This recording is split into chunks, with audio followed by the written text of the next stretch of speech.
to Friday Reads, where we help you find your next read. I'm Jill. And I'm Julie, and we're out on location in Kimberly today, and we're at the new donut shop in town, Cheeky Doughnuts. So we thank them for letting us come in and give our book recommendations today, because we are doing women-owned businesses or career women. We've got fiction, nonfiction. So Jill, what's your first pick to kick us off? My first one is The Audacity to be Queen, The Unapologetic Arc of Dreaming Big and Manifesting Your Most Fabulous Life by Gina DeVee. This was published in 2020. In every woman lives a queen who is confident, poised, and clear on her calling. She is bold and unapologetic. Drawing from her spiritual connection and feminine nature, she accesses the power to manifest her desires and fulfill her purpose. The era of invisible women is over. Your time to be queen has arrived. In The Audacity to be Queen, women's empowerment and success coach Gina DeVee invites modern-day women to embrace the endless possibilities that are rightfully ours. Permission granted to take ourselves off the back burner financially, romantically, physically, and socially, and step into our greatness. The days of dismissing ourselves and our desires are here. No longer must we pretend to be anything other than brilliant, capable, and fabulous. The world needs women like us to own our power, to raise our standards, and contribute our talents like never before. With spectacular flair, beautiful pearls of wisdom, life-changing stories of unexpected triumph, The Audacity to be Queen takes you on a journey to empower the queen within. Gina DeVee shares steps, exercises, meditations, prayers, and journal prompts to release all forms of self-doubt and self-sabotage so you can discover the best version of you. So if you want a step-by-step guide for Audacity to be Queen, this is it for you. My first pick comes from fiction, and this is a popular author at the Kimberly Library. This is Mary Kay Andrews' Hello Summer. Even though it's the middle of winter, I picked a beach read. This was published back in 2020. It's a new season. Conley Hawkins left her family's small-town newspaper, the Silver Bay Beacon, in the rearview mirror years ago. Now she's a star reporter for a big city paper, and it's exactly where she wants to be, and is about to take a fancy new position in Washington, D.C., or so she thinks. For small-town scandals, when the job goes up in smoke, Conley finds herself right back where she started, working for her sister who's trying to keep the Silver Bay Beacon afloat, and she doesn't exactly have warm feelings for Conley. Soon she's given the unenviable task of overseeing the local gossip column, Hello Summer, and there's big-time secrets. Then Conley witnesses an accident that ends in the death of a local congressman, a beloved war hero with a shady past. The more she digs into the story, the more dangerous it gets. As an old heartbreaker causes trouble and a new flame ignites, it soon looks like their sleepy beach town is the most scandalous hotspot of the summer. So this one has a female reporter. Nice. And summer stuff. And a throw in one with all the snow. When Women Lead by Julia Bernstein. What they achieve, why they succeed, and how we can learn from them. This was published in 2022. The groundbreaking, deeply reported work from CNBC's Julia Bernstein reveals the key characteristics to help female leaders thrive as they innovate, grow businesses, and navigate crises. Julia Bernstein was 13 when her mother told her that by the time she grew up, women would be just as powerful as men, captains of industry, running the biggest companies. A decade later, working at a top business publication and seeing the dearth of women in positions of leadership, Bernstein assumed her mom had been wrong. But over the following 2 decades as TV reporter and creator of CNBC's Disruptor 50 franchise, interviewing and studying thousands of executives, she realized that a gender equity utopia shouldn't be a pipe dream. Yes, women faced massive social and institutional headwinds and struggled with double standards and what psychologists call pattern matching. Yet those who thrived, Bernstein found, shared key commonalities that made them uniquely equipped to lead, grow businesses, and navigate crises. They were highly adaptive to change, deeply empathetic to their management style, and much more likely to integrate diverse points of view into their business strategies, filling voids that their male counterparts had overlooked for generations. By utilizing these strengths, they had invented new business models, disrupted industries, and made massive profits along the way. In When Women Lead, Bernstein brings together the stories of over 60 female CEOs and leaders and provides critical insights on how women-founded companies begin, operate, and prosper. Her combination of narrative and research reveals how once underestimated characteristics from vulnerability and gratitude to divergent thinking can be superpowers, and anyone can work these approaches to their advantage. So, Good When pick. Women Lead. I went more the fiction route, so this one is How to Find Love in a Bookshop by Veronica Henry. This was published back in 2016. This is a female-owned bookshop. The enchanting story of a bookshop, its grieving owner, a supportive literary community, and the extraordinary power of books to heal the heart. Nightingale Books, nestled on the main street in an idyllic little village, is a dream come true for book lovers. It's a cozy haven and welcoming getaway for the literary-minded locals. But owner Amelia Nightingale is struggling to keep the shop open after her beloved father's death, and the temptation to sell is getting stronger and stronger. The property developers are circling, yet Amelia's local customers have become like family, and she can't imagine breaking the promise she made to her father to keep his store alive. There's Sarah, owner of the stately Peasbrook Manor, who has used the bookshop as an escape in the past few years, but it now seems there's a very specific reason for all those frequent visits. Next, there's roguish Jackson, who, after making a complete mess of his marriage, now looks to Amelia for advice on books for the son he misses so much. And there's a forever shy Thomasina, who runs a pop-up restaurant for two in her tiny cottage. She has a crush on a man she met in the cookbook section, but she can hardly dream of working up the courage to admit her true feelings. Enter the world of Nightingale Books for a serving of romance, long-held secrets, and unexpected hopes for the future, and not just within the pages on the shelves. How to Find Love in a Bookshop is the delightful story of Amelia, the unforgettable cast of customers whose lives she's touched, and all the books they cherish. So this Awesome. one. That one actually landed on my to-be-read list. My next one, another nonfiction. I'm keen to be on a roll here. Make Trouble, Standing Up, Speaking Out, and Finding the Courage to Lead by Cecile Richards. This was published in 2018. From Cecile Richards, the president of Planned Parenthood, daughter of late Governor Ann Richards, featured speaker at the Women's March of Washington, and the heroine of the resistance, comes a story about learning to lead and make change based on a lifetime of fighting for women's rights and justice. Cecile Richards has been activist since she was taken to principal's office in 7th grade for wearing an armband in protest of the Vietnam War.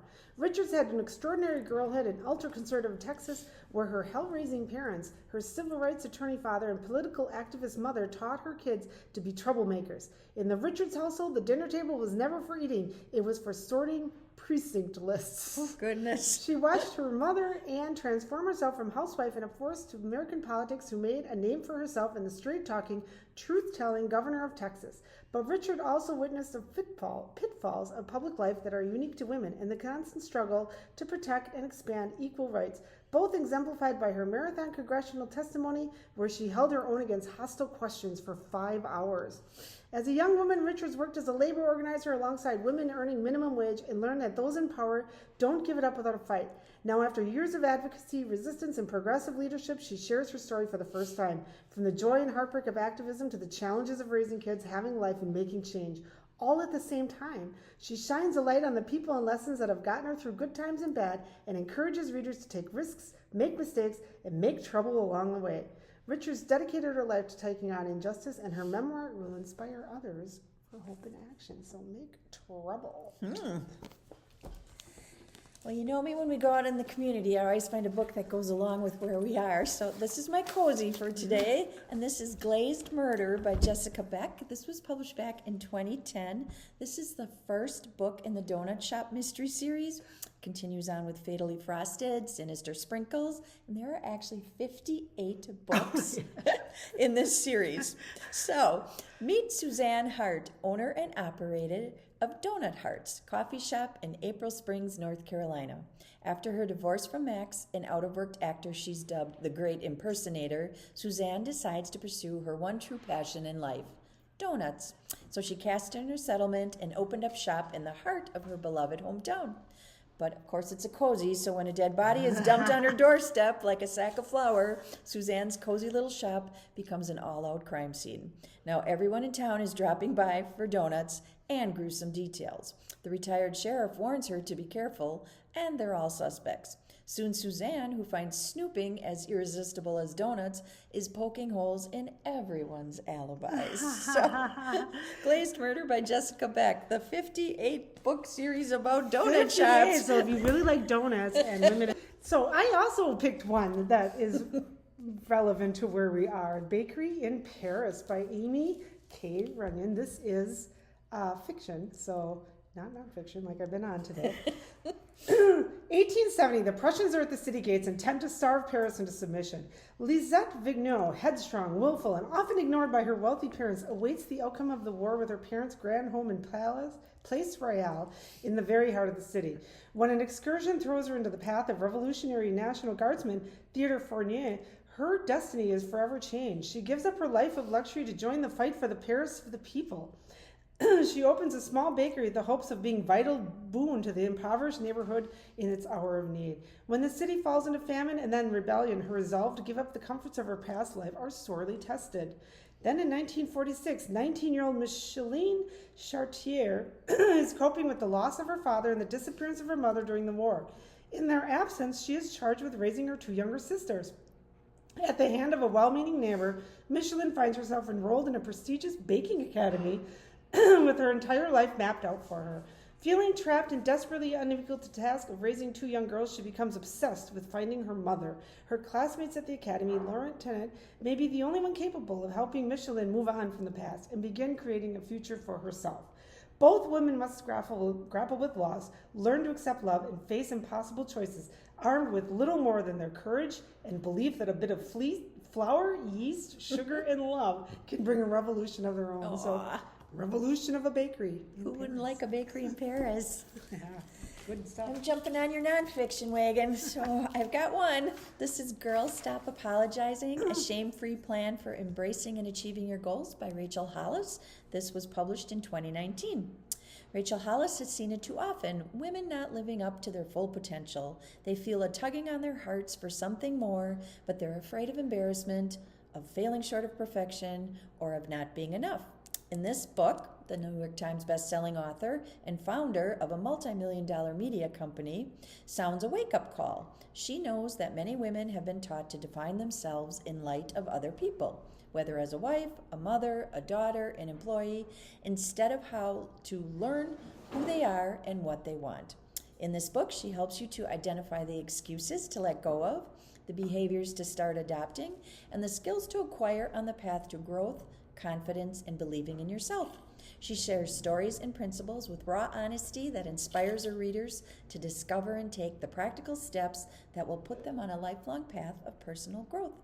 Girls Stop Apologizing is the life-changing guide you need to dump your excuses, embrace your dreams, set boundaries, and gain real confidence in life. I like her books. Yeah. She's got good practical advice. So my last one, going back into the nonfiction, In the Company of Women, inspiration and advice from over 100 makers, artists, and entrepreneurs. So if you are a woman in business or thinking about, this could be some inspiration for you. This is by Grace Bonney. It was published in 2016. Across the globe, women are embracing the entrepreneurial spirit and starting creative businesses. In the Company of Women profiles over 100 of these influential and creative women from all ages, races, backgrounds, and industries, chock full of practical, inspirational advice for those looking to forge their own paths.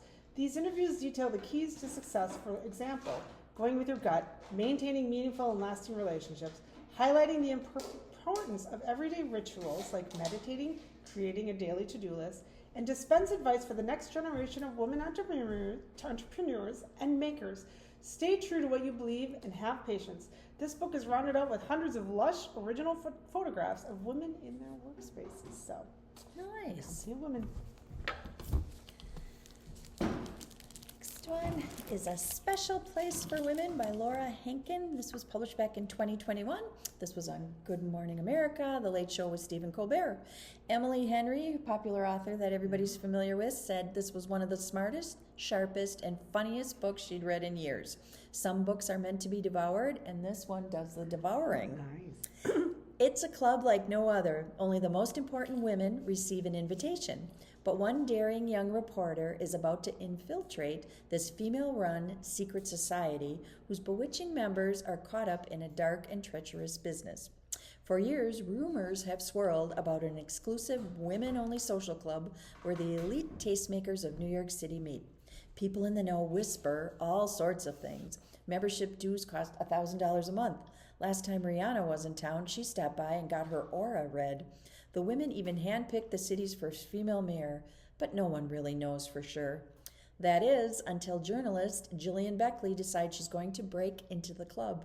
With her career in free fall, she needs a juicy scoop, and she has a personal interest in bringing these women down. But the deeper she gets into this new world, where the billionaire girl bosses mingle with occult-obsessed bohemians, the more Jillian learns that bad things happen to those who dare to question the club's motives or giggle at its outlandish rituals. The select group of women who populate the club may be far more powerful than she ever imagined, and far more dangerous. So, A Special Place for Women by Laura Hankin. Cool, good choice. Well, I hope if you are one of those girl bosses, we gave you some inspiration and maybe some books to read that are people like you or people like you want to become. We thank Cheeky Doughnuts for letting us come over and film this morning. You can find our videos on the Kimberly Public Library website, our YouTube channel, and our Facebook page. And until next time, we thank you for watching. Bye!